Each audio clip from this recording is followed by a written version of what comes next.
بسم اللہ الرحمن الرحیم۔ السلام علیکم۔ یوم عاشور کے حوالے سے مختلف مفسرین کی مختلف رائے ہے، مگر دو چیزوں پر اکثر متفق ہیں۔ ان دونوں مکاتب فکر کے مفسرین کا کہنا ہے کہ محرم کا 10واں دن ہونے کے باعث اس کو عاشورہ کہا جاتا ہے۔ دوسرے مکتب فکر کے مطابق چونکہ اس روز 10 پیغمبروں پر مہربانیاں اور عنایات ہوئی تھی، اس لیے اسے یوم عاشور کہا جاتا ہے۔ مسلمانوں سے پہلے بھی یہ دن متبرک جانا جاتا تھا۔ خود اہل مکہ اور قریش 10 محرم کو روزہ رکھتے تھے، حالانکہ اس وقت تک ابھی اسلام کا ظہور نہیں ہوا تھا۔ یہودی بھی 10 محرم کا روزہ رکھتے تھے۔ آپ صلی اللہ علیہ وآلہ وسلم جب مدینہ تشریف لائے تو یہودیوں سے دریافت فرمایا کہ تم 10 محرم کا روزہ کیوں رکھتے ہو؟ انہوں نے جواب دیا کیونکہ اس روز اللہ تعالیٰ نے حضرت موسیٰ علیہ السلام کو فرعون کے چنگل سے نجات دلائی تھی۔ اس پر آپ صلی اللہ علیہ وآلہ وسلم نے فرمایا کہ حضرت موسیٰ علیہ السلام سے ہمارا تعلق تم سے زیادہ ہے۔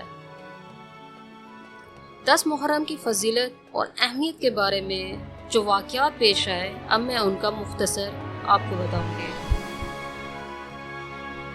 10 محرم کو رب تعالیٰ نے زمین و آسمان تخلیق کیے۔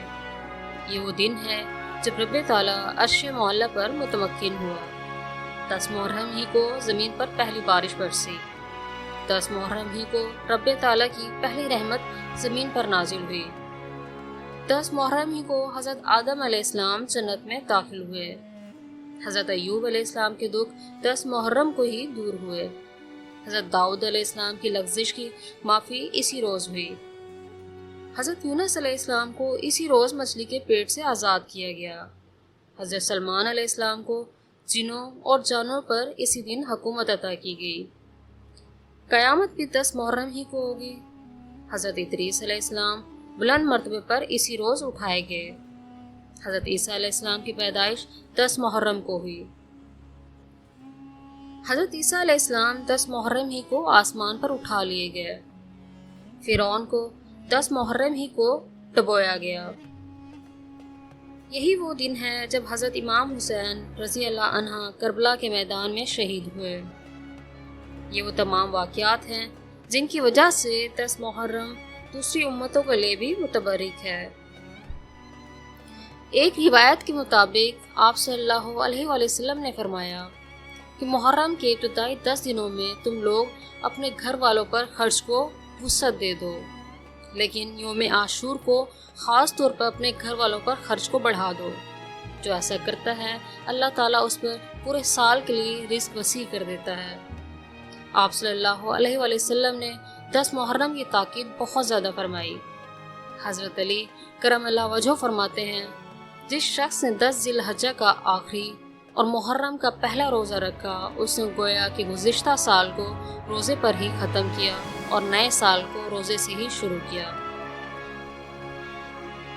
یوم عاشور کے بارے میں تھوڑا اختلاف پایا جاتا ہے کہ یہ ہے کس دن۔